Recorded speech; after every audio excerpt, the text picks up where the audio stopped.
So the police shoot another black man in a parking lot at a McDonald's, right? This guy, he's asleep. You know what I'm saying? Passed out. They say he had a gun on him. Gun wasn't in his hand. They surround him and they're like, hey, there's a gun right there. If he wakes up and grabs it, he's going to shoot us. And we've seen this before. There was a guy, I think it was last year, he was in a car wreck, and the police were like, hey, there's a gun right there. If that guy who's in a car crash comes to and grabs the gun, he's going to shoot us. Boom. They blow this guy away. So they did the same thing to this guy at McDonald's. Blew this guy away. The guy wakes up, he's like, what's going on? He's startled, he's got his hand over his face, one hand trying to, at the door, gun, brrr, they did the same thing to Willie. He was in a Burger King parking lot. He has a gun right there. He's passed out, in the drive-thru. And, same thing, surround him. There's a gun right there. If he wakes up, he's going to kill all of us. Gun! Brrr, blow him away, right?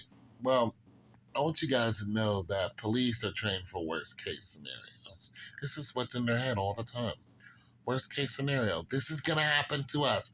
Boom. You know what I'm saying? So they react in the worst case scenario, which is kill whatever it is that, is a threat to us. You got to understand, anytime the police think there's a threat to their life, it doesn't matter if you have a weapon or not, they are going to act in the, react to the worst case scenario. Just recently, there was a young man who was, I guess he was disobeying orders. He was trying to walk away.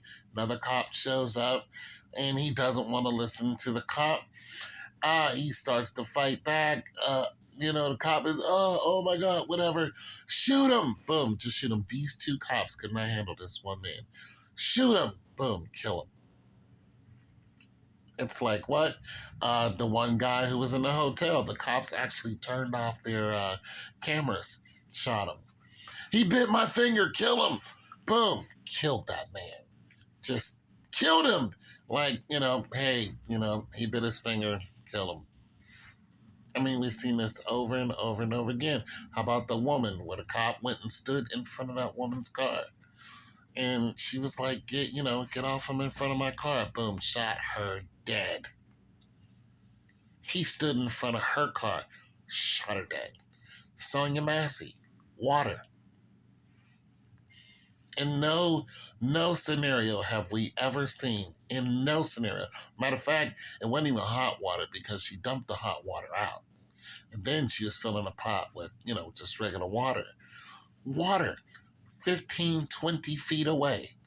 Even if it was hot water.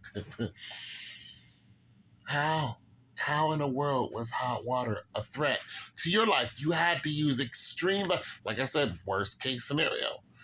Extreme violence. You had to kill Sonia Massey because cool, lukewarm water was being thrown. It wasn't even being thrown at you. And then, what scenario has lukewarm water ever killed anybody from 15 feet away? A pot of it. What scenario? Please tell me. Tell me how did that equal going to the extreme? We have to take down this target that has lukewarm water, even if it was hot water. How does that equal, being unalived? It doesn't. It doesn't. You're sleeping in your car, you're allowed to have, a weapon for your own safety, just in case anything pops off. But these cops in all these situations where these young black men are in these cars and women are in these cars and then they wake up startled and then they get unalived. Sometimes they don't even get a chance to wake up. These scenarios, they try to justify it and they go to the worst case scenario. This is what could have happened. Well, what could have happened is you guys, should be able to go ahead and I don't know, trained for a situation like this. I mean, you guys got SWAT. You guys got weapons that don't even require bullets now. You guys got all kind of weapons. You guys got sound weapons. You got gas weapons. You guys got all kind of weapons against us, but you can't get one person out of the car who is armed, who's asleep. You can't do that without killing them. So I'm just letting you guys know, it's worst case scenario for them. I mean, if you get into it with one of these police and you bite their finger, you're dead. If they stand in front of your car, you're dead. I'm just telling you, it doesn't even gotta. You don't even have to have a weapon. It's just they're gonna go to the worst case scenario. They're gonna justify it, and they're gonna go home to their wife and kids. And that's just the way it is. And for anybody who's gonna come at me about this, well, just look at history. It just keeps happening, happening, happening, happening. And you can say, "Oh, you hate cops." I don't hate cops. I like good cops, but I hate the bad apples.